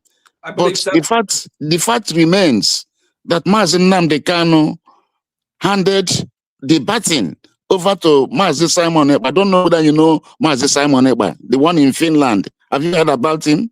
I've heard about him. I don't know him personally. I've never. Okay, but you've heard about, that's what I'm saying. At least you've heard about him. Yes. It was when Mazi Nnamdi Kanu was taken, when he was kidnapped, the baton was handed over to Mazi Simon Ekpa. And Mazi Simon Ekpa, they did so much work that before we redeclared on 29th November 2024, they took him away. But the chief of staff, Dr. Ngozi Orabueze, now continued and did that redeclaration. So the reason why they took him away was because they didn't want him to redeclare. But Dr. Ngozi Orabueze did it. And ever since that redeclaration, all these fake accounts sprouted up. So all of them are fake accounts. They are not for Biafra. So it will be wrong to see them as part of the struggle. They are not part of the struggle. They are only there to destroy what we are doing. Yep. As for the United States of Biafra, they are focused. They are focused. The government is focused. And the government is legit. The government is legal. Because the power flows from the citizens. Sovereignty resides with the people. And it is the people that gave the power with which the United States of government is now operating. So I would ask or plead that in your discussions with authorities, you bring out this thing that we have a government both in diaspora and at home, but because the coercive power of the Nigerian state, they are still in Biafra land with their military killing our people in the mid of the night. They take away youths, Nigerians. That is what they are doing with the support of the southeastern governors, because they are gaining from Nigeria. The ones in the Senate.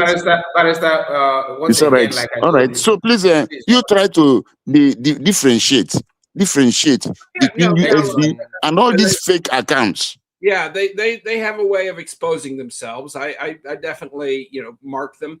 There's a biblical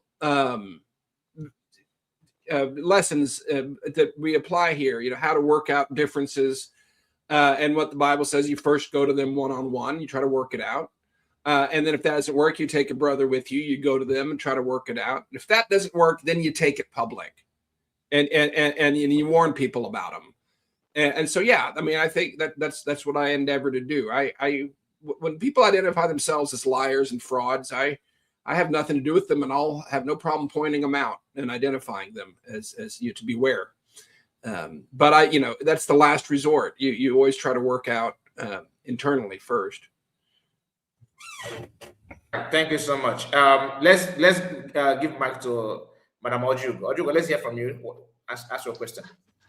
Okay, good afternoon, Mazakai, for your this wonderful program that you put together, for an opportunity for us to interact with the barrister and also Mike. Okay, Mike, my question, I don't know if it's question, but maybe you might lay more emphasis on it. In United States, because we're about to celebrate the independence 250 years, and we're all getting ready 4th of July. And I know one of the African countries recognized America. And then there was a lot of different groups during that time. Some were permanently sent out. Some, there are different punishment for different people, and they fought so hard to liberate themselves from Great Britain. And so that's one of it. And I'm asking, is America can give the same gesture to this wonderful new born country? And if and then my question is there any country, that's one question, that America has recognized, that got their first recognition from America? That's one of my questions, if you can write it down. Second one is, you interact with Mazen Nandekalo's siblings. Have you ever, because we're seeing you as a very sincere person that really looking out for the sufferings of the vulnerable. Now, have you ever brought this discussion, because I know whatever you discuss with them will eventually get to their brother, about United States of Biafra? Two, I don't know if you have ever heard Mazen Namdekalo, PM Simon Ekpa, Dr. Ngozi Orabreze, the DPM, said that United States of Biafra is not going to be only Biafra. All Christians are welcome in United States of Biafra to live their life, because 95% of people in United States, the 40 United States of Biafra, they're Christians. And if you're looking at how this division will go, don't you see we're already on the path, like the end of the tunnel, for Christians to have this freedom that they're looking about, because the country has been redeclared. And this is a Christian country. Why don't you, if there is an amendment of the boundary in order to accumulate more Christendom or Christian believers to be able to practice? Just ask the question straight. Yeah. I'm asking, I'm trying to get, for him to understand. That's why I told us to just construct your question before you. We don't. I did. I wrote it down. Okay. So that's one of the things. My question, now, this has been country has been created, United States of Biafra. When you are going for your discussion, can you bring it up that since we already have this, if it means the amendment of the boundary in order to accommodate other ones, because this is going to save more life, because we already have that, the declaration, and we're waiting for recognition. Thank you so much. Sure. Yeah. And a piece of paper is not worth anything. And I hate to say it, it's that recognition that is the only thing that would legitimize it. And you're nowhere near that from like the United States. You would wait forever without massive public pressure being applied. I'm telling you, you're not even allowed to walk in the doors of most of these offices if you're going to say the B word, Biafra, if you're going to talk about separation. They will not even have a meeting with you. What's going to compel them to not only start to listen, but then to actually take action against Great Britain and their $2 trillion oil interests and all that? It's pie in the sky to think that it's just going to happen someday. It's just not going to just happen someday without direct action to raise the issue on a global basis and make it part of the narrative and make it a demand, make it an outcry, make it a mandate. It's not going to change otherwise. And just having a piece of paper that says differently doesn't what's it worth? It's not worth a thing without recognition. And hope is not a plan. Just being right doesn't make it happen. It's got to take a lot of change. It's got to take a change in direction. It's going to change in the way you operate to unify internally and externally, and to drive this narrative. Otherwise, I hope I'm wrong, but you can't even have this conversation in Washington, much less them sign something that makes them an enemy of Great Britain all of a sudden. Not going to happen without a lot of pressure being applied, and it's not being applied today. Most don't even know the name Biafra. They've never even heard of it. So there's a lot of work that's got to be done. I hope I'm not being it's not pessimistic. It's being realistic. I don't want to discourage you. I want to encourage you to work harder and smarter. But we're nowhere near recognition. And I'm not going to disclose private conversations just off the cuff like this in an interview. All right. Thank you so much. Madam Bajuk, I hope you got the answer. Not really, but I understand where he's going. Like the whole country, come together to really, like what happened in Iran, where they're like all together, like we don't want this, and then something like that. That's what I understand that he's going towards. Like we need something massive to happen, So I understand where you're going, that direction, but you were stepping out from my question direct. I'm okay. I think I answered what I'm going to answer. Thank you so much. I appreciate it. God bless you. The goddess, let's hear from you. All protocols observed. Mike Arnold, you're welcome to our forum. Mazakai, the host, we greet you. And our guest, the barrister, you're welcome. Mike Arnold, I want fail to say thank you for what you do. We appreciate you. You are the really edge shaker. You said something about being disciplined, and in that aspect, and you said something about people that are flaunting DC. They say you separate the chaff from the wheat, and what we are trying to bring up here is not something that we dabbled into. We follow this step by step, stage by stage, until we got to where we are. We are United States of Biafra. We didn't just pick it up or answer it. We follow the protocol. And on November 29, 2024, we declared it in Lahti, Finland. They gave us the landing, they gave us, so it's something that was made public. And so doing, we have distractors And we have the agent of Nigeria that doesn't want us to exceed.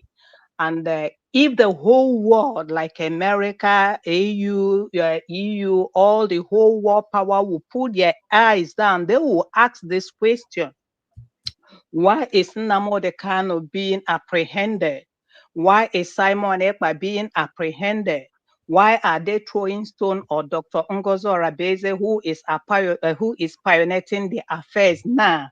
To be frank and to be honest and to be justified, it is laid back before everybody. And we keep pushing despite all the distractions and all the saboteurs.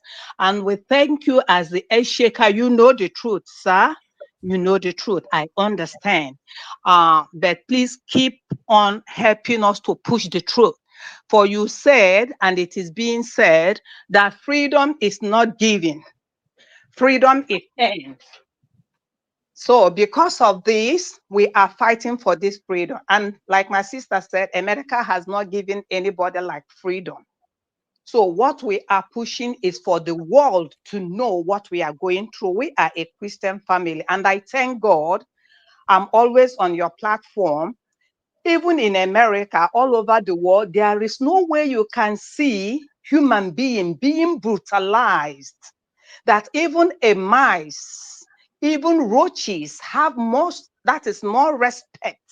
Even the flies have more human respect than we. So every day we are buried in our masses. In our churches, they will come and burn us, the truth being said. So we have a government, my dear Arnold.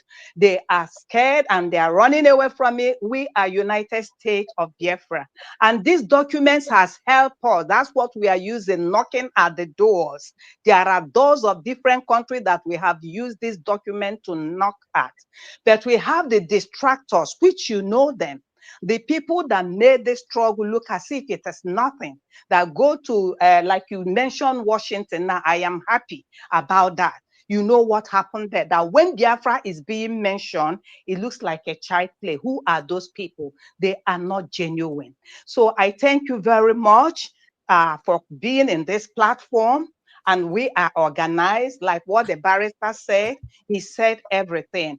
Now, our PM, which is Simon Ekpa Njoko, is being castrated in the land called Finland Lati because of this propaganda, because of these lies, which if you go into it, you will know, because they don't want us to exceed. And we have written Nigeria officially. We have told them I don't know, we have told them the level we are doing it amicably. In the sense we have declared Biafra, we cannot carry arms, we cannot do anything, we are doing it peacefully. So we have a government, sir, and it is United States of Biafra. USB, United States of Biafra. Thank you, sir. Thank you for coming, and we hope to have you some other time. Thank you, sir. I rest my mic. Thank you, and God bless you. Yeah, God bless you. Thank you. There, well, thank you so much. Then we have, who is the next? It should be Madame Origin. Please unmute your mic. Oh, wow, is it my turn already? Thank you. Mazikai, God bless you. Thank you for bringing Mr. Arnold again. Our guest, the barrister, I greet you, sir. Mr. Arnold, thank you once again for coming around. One thing I'm going to say, I don't want to forget it, is that thank you for your bravery. Thank you for your bravery. A lot of people, why I think you are succeeding in being the person, that human being. God may have spoken to a lot of people. They came to Nigeria and they flunked, because when they were surrounded by the sharks you were surrounded with and given a script to read, they read it to their shame and went back and lived with their shame. But you were brave enough to stand and declare what you know as truth. Every other thing, I'm amazed at your ability to you know, be able to, I think you have an extra booster for all the things thrown at you when you go to different places, when these things, people just, I mean, I apologize for many. One thing that I want to say here, which has circled, the question that have circled around you here, that is a little bit confusing when you are like my president, President Trump. Whenever he says something, it can be literal, it can be in as an elderly statesman he is, he can say it as a proverb. So you get a little tripped off, confused. So these aspects that keep coming around to you as a question about the coming together, the peace and all of that. I want to, this is all statement I'm going to make about my Deputy Prime Minister, Dr. Ngozi Oronbose. I trust her. I pray, I'm going to be praying for you to begin to build trust on her. I'm not going to force you. And what she has done that I have heard, all this multi-dimensional approach, all this reaching out to the 3%, I have no doubt. But it's this thing, you have covert and overt operations, because this freedom is important to us Biafrans. And we have the one we are holding tight, we are holding it. All I'm saying is thank you, God bless you. Continue to stay on the path of truth. And when you tell us that nobody is hearing us, you mean we should continue to scream. We keep screaming until our freedom comes. Amen. Thank you. God bless you. Amen. Thank you. God bless you. And I've said it. I don't want it to get lost in the other things. I have utmost admiration for the groundwork that's been set and all the organization, all the group building that's been done, the passion, the integrity, by and large, the dedication, the brilliance of it is remarkable. That's why I have hope. It just, now it's time to go to that next level together. So yeah, I want to thank you for your comments. So much. So I just want to remind us that we have a few minutes to round up. And if you want to make your comment or question, can you please go straight to the point, please? God is with me. Let's hear from you. God is with me. Unmute your mic.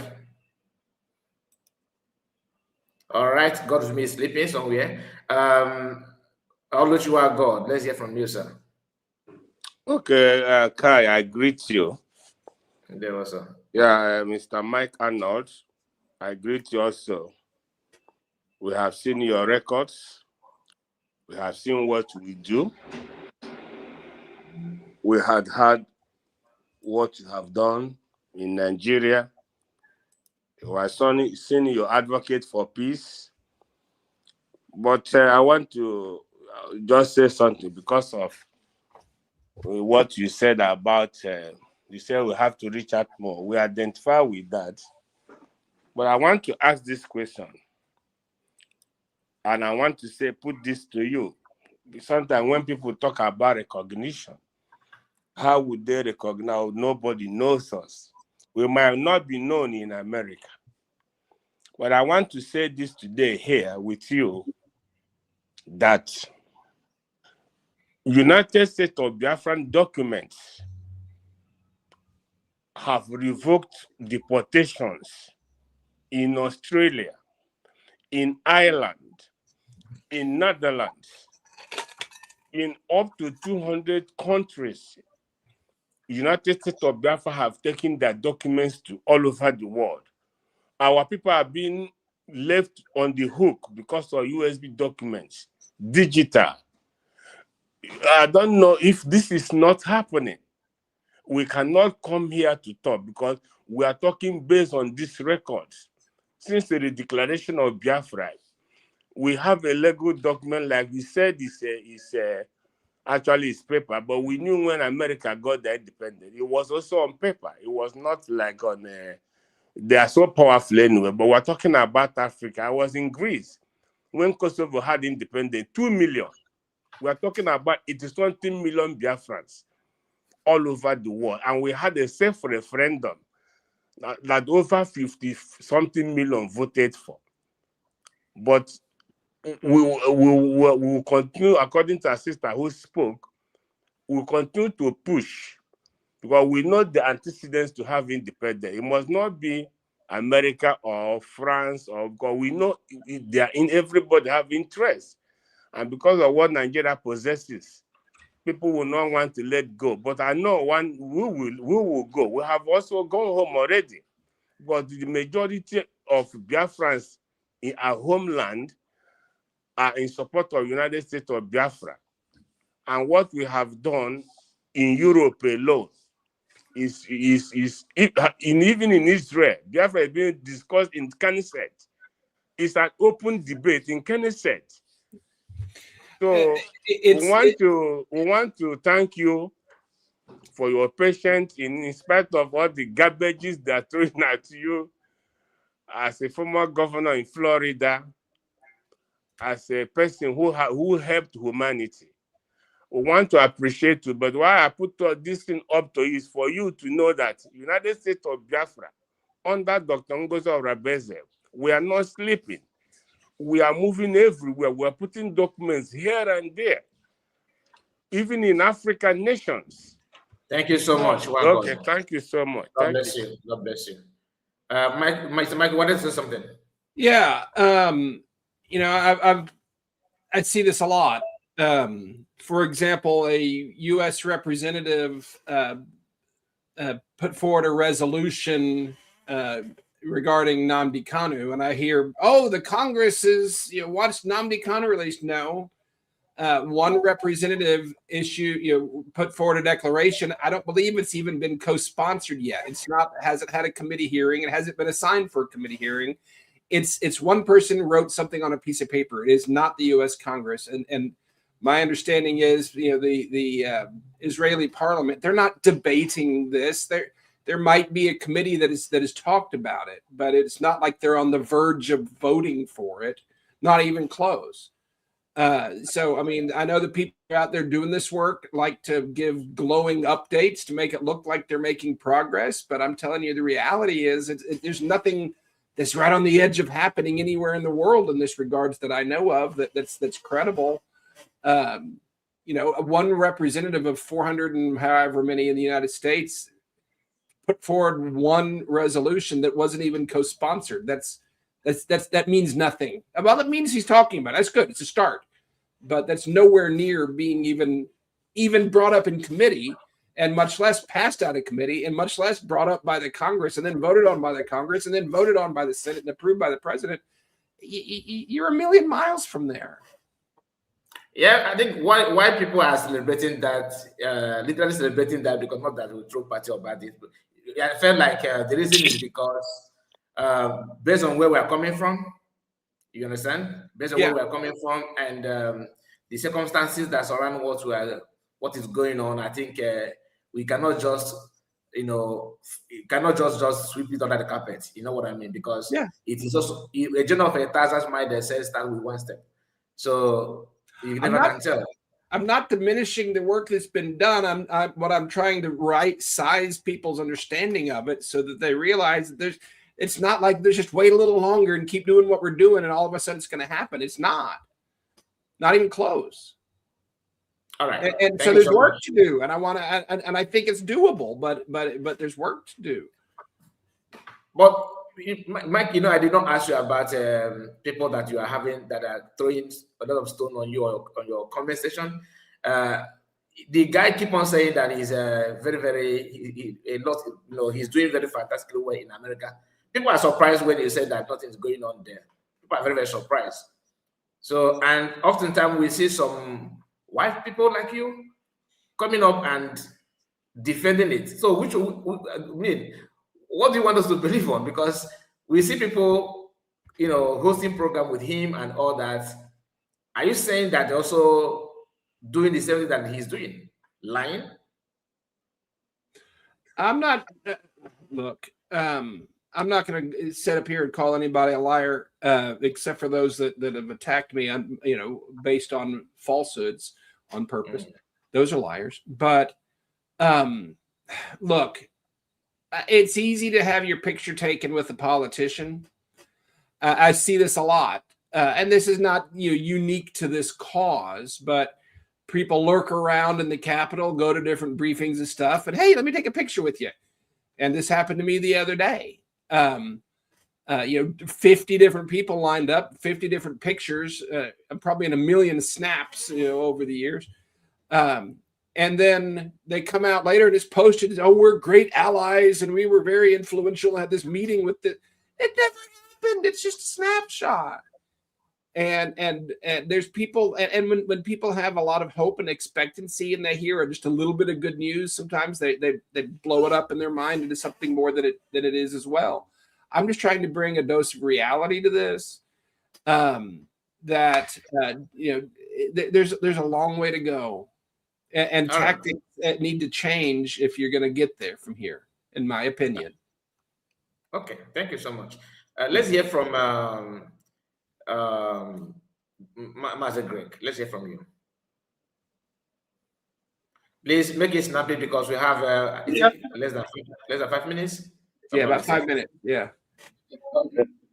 Okay. Thank you so much, Mr. Kari. My greetings to Mike Arnold. Thank you so much for your good work. Dear friends, appreciate you.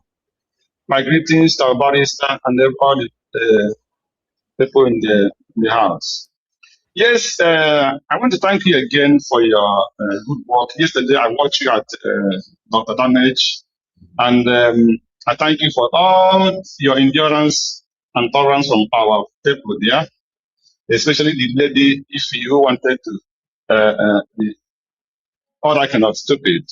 But thank you for taking her where you took her. Thank you so much. Yeah, I have one question, and my problem is the British people who have their business with Nigerian government, the America, the Europe. So, and they see the danger of the called Christian Biafrans and the Christians in Nigeria.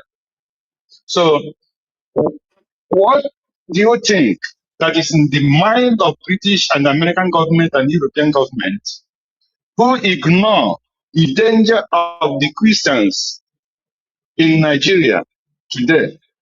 And if they recognize Biafra, is it not the same business? Is it not the same resources that they will be going into the business with the Biafrans? So what do you think that is keeping British and the Americans and Europeans back from supporting a Christian country that is in danger in Africa? That is my question. Thank you. Yeah, that's the right question, and it weighs heavy on my heart. And it's made me, after all these years, I've never been rosy eyed, about government, and there's not a whole lot of good there. But this whole experience has made me even more jaded than before. How sociopathic governments are. They don't. I actually printed the other day, or posted Henry Kissinger, when I think he was the national security advisor at the time, wrote a doctrine for the United States that was classified for 15 years. And he really just articulated out, he's put on paper what the prevailing ideas were around the world. But he said, Africa, we are short on resources, and we need the resources that Africa has. So we're going to take them any way we can. And all these people that are in the way, we need to figure out how to deal with them and diminish the population and keep them out of our way as we take the resources. That was what he articulated. And it was classified for 15 years. And that's the same thinking, of course, that China's doing right now, that Great Britain has done. They don't care at all about the people there. They only care about themselves and the resources.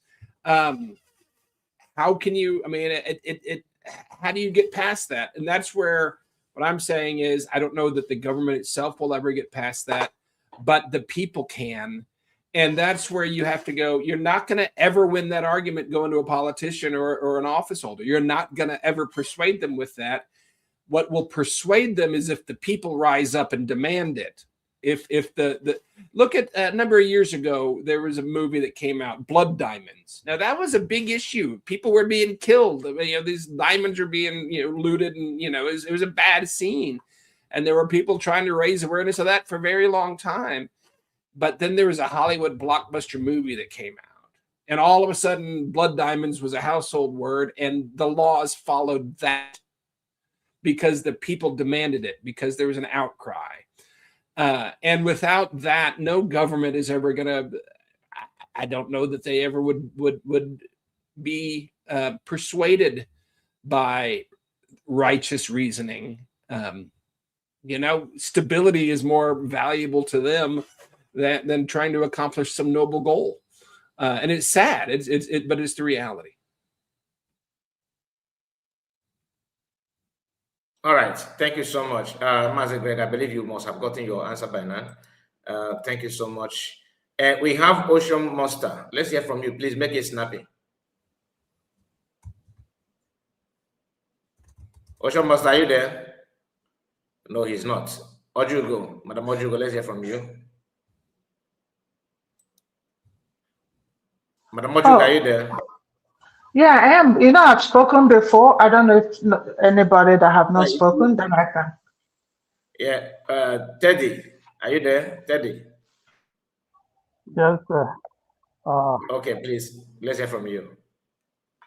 Good morning, good afternoon, good evening. All of Please be audible, be audible. Let's hear, add some energy, please. Your voice. Okay. Am I clear enough? Continue, Am I clear enough? Okay. Yes, yeah. you are. I actually thank Mark Arnold for coming in here to actually clarify certain things about questions people are, concerned with, and the firing action or whatever in the space people are taking, sitting on a team. And me, myself, I have concerns about the Nigeria scenario. Initially, 2014, there was an amalgamation of Northern and South, North and South Nigeria, protectorate. No discussions, no people aligned together to agree on all these coming together of people of different cultures, tradition, everything. No entry rules. Then again, no exit rule. They don't have in their constitution anything like referendum entrenched there. Are you concerned? Does it make you raise eyebrows into modern situation where things are spelled out as far as entry and exit position in this kind of marriage of different tribes, nationalities, and so on and so forth? Yeah, everywhere that Great Britain went around the world, they did this, and I think it's a great evil. If you look historically, like for example, India and Pakistan, they lumped together, very similar dynamic with a radical Islamist region and then there was everybody else, and it cost 1 million lives to get those two separated. Horrible. You can go around the world and find examples like that. I think Nigeria is the last and biggest one left. But yeah, I mean that if I remember the movie Lawrence of Arabia, great movie after World War I, when they were the powers of Europe were dividing up the Middle East. It was T.S. Lawrence that was like, "Don't do it. They're going to fight each other forever. You're setting them up to fail." They've been doing that a long time. So yeah, there's no moral justification for what they created, and there's no moral justification for keeping it intact. So yeah, I agree, but we need to wrap it up, brother. Thank you so much. I think we are done with all the questions. Barrister, Can I ask a question that you have to take home? Quickly, okay. please. Yes, because I know you already done, so I don't want you to spend time again. But this question is very important, and it is, you also commented on it, Mr. Arnold, on your X page, about when President Trump said that the genocide has largely ended and the slaughter of Christians and a population is all of that. And I know where this is coming from. And this is, when you look at it generally, someone deceived him, or someone gave a wrong perception of what is going on. And I don't want to hold Riley Moore responsible, but he is not far from it. The question is, how can we call Riley Moore's attention to ask him? He needs to hear us out, we Nigerians and Biafrans alike. What has he done? Yep. So yeah, I'm with you. You know, you can find his number online, or his office email. You can find his profiles on Facebook and X. I encourage you to contact the guy. I don't know the influence he has when it comes down to it. He's a freshman congressman from not a premier state, and I think, you know, I think he's a good guy, and I think he's done his best. But you know, he's his first term in Congress. He's got a constituency. He's got 100 other issues. This doesn't even relate to his constituency, and he spent a few months looking into it, and you know, I think he did his best. I think that's very sad. But calls not hostile. He's not an enemy. I don't think at all. I think he means well. He just needs to be educated. So approach it that way. Not hostile, but you let him know that this is getting off track and it's very dangerous, and that if he has any influence, he better start speaking up with the president, because it looks like it's going in a bad direction. Mr. Mike, and thank you, Madam Origin. So I just want to give the mic to our guest, Barrister. Just make your final submission, because we're going to end it now. Yeah, I got to hop off here. So yeah, let's finish it up. Yeah, of course, we have to. Barrister, please, let's hear from you just 1 minute. So Hello, has it gone out? I'm here. No, Mike is here. Okay. And please, I am gratified that you came, and we only want to urge you to continue doing what you are doing, but remember that we are a Christian nation, and that USB we followed all the legal steps to reach the point where we are now. So what I have to leave with you is to try and do your best to put in words for USB where it is necessary, and equally do your best to differentiate between the fake accounts that are agents of the Nigerian state. That is what is just happening. They are agents of Nigerian. But as for USB, the government is focused. The government is doing their best. And again, you know, the reason why we are following the measures we are following, because Nigeria wants to provoke us into a war, which we are avoiding. So please continue to do your best for us wherever you can. Thank you for coming. Okay, thank you. God bless you. And I will. Okay. Thank you so much, Mr. Mike. Maybe you have something to tell us, but I also I have something to tell you before you go. Okay, and that is very simple. I want to, just like what Barrister said, I want to get acquainted with USB government. Pay attention to the activities, because I don't blame you at all, because there's a lot of voices out there, noise, raising doors, people trying to claim what they are not. So if you don't pay attention, you may not understand who is who. You'll be carried away with these guys are just noisemakers, and truly they are noisemakers, I'm not gonna lie. So, and what you are doing is very, very, you know, exceptional. People, genuine Biafrans are happy with you. Do you understand? And not even Biafrans, genuine people, Christians in Nigeria, they don't take what you are doing for granted. Unless those who are, that are somehow possessed with a demon, they may not understand what the work we are putting out there without receiving any dime. You are not doing this to enrich yourself or whatever. I see some people saying that you are trying to grow your platform and all that. Is laughable. Why can't you also grow your own platform with that? Start doing something good and grow your own platform. You see? Thank you so much. Let's hear from you. Well, thank you. Yeah, and I am trying to. I'm trying to get the truth as far and wide as I can.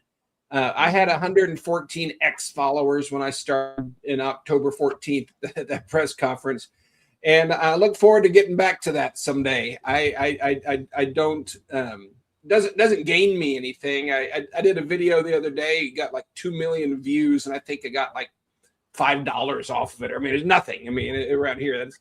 You don't need to go there. Just forget about these people. I could have a better living and an easier life if I just walked a different direction. We know. God has called me to this. I'm doing my best. I think God has a role for me to play. I can't lead it. I don't want to lead it. I'm an American. I'm a white guy, but I can serve, and that's what I endeavor to do, is to serve.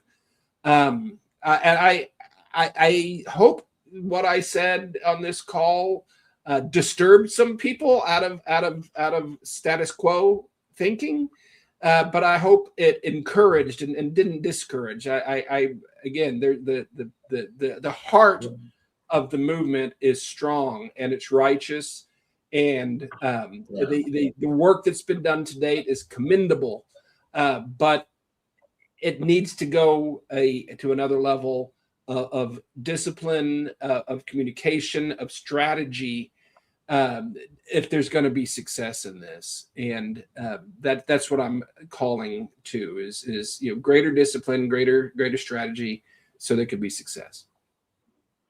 Thank you so much. God bless you, Mike. Thank you, and continue to do what you are doing. God is watching you. God will be your strength. God bless you, and take care of yourself. See you some other time. Thank you. God bless you. Take care. And you too. All right, my brothers and sisters, we have come to an end of this interaction and this wonderful moment with Mike Arnold and Barrister that is here.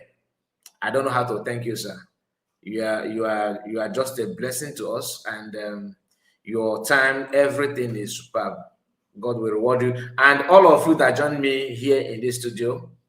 I can't thank you enough, Madam Origin, Madam Ojugo, Master Greg, Ocean Monster, Teddy, and all of you. I mean, I've lost count. You know yourself, and those of you on the comment section, Margaret, Ogwejofo, Ekwem Justin, the name is endless. I bless all of you. Thank you so much, and I appreciate you. Barrister will be here on Wednesday, please. Keep the date on Wednesday. We are going to have Barrister here once again to do what he knows how to do best, teaching us those things that we don't know. Take care of yourself and see you again. God bless you. Bye-bye for now. Day one.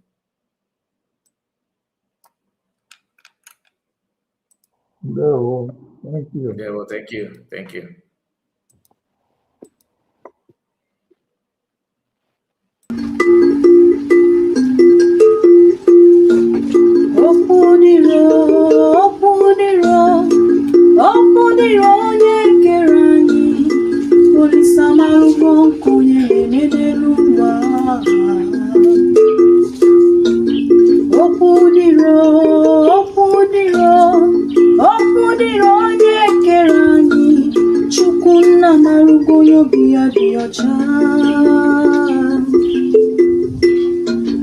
Ọganyara chọrọ ogbenye biri, ọganyara chọrọ ogbenye rie nri, ogbenye chekwubezie Chukwu. N'uche Chukwu abụzi ka ya eme, n'uche Chukwu abụzi ka ya eme n'ụwa, ihe o soro n'iru ya si arịbazie. Ogbenye bebe, ọganyara nwụrịba, ogbenye nwụrị, ọganyara ejebe ihe soro ya, mana ọganyara nwụọ, ogbenye adabebezi akwa. Ọganyara chọrọ ogbenye biri, ọganyara chọrọ ogbenye rie nri. Ogbenye chekwubezie Chukwu. Ọ dịrị m mma ya dịrị ibe m, ọ dịrị nwoke mma ya dịrị nwanyị mma, na-anọkwa m n'ebe bere ugo beruo.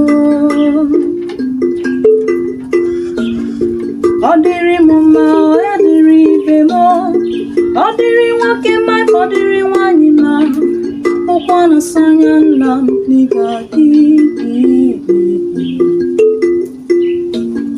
Ọgaranya chọrọ ka ogbenye biri, ọgaranya chọrọ ka ogbenye rie nri. Ogbenye chekwubezie Chukwu.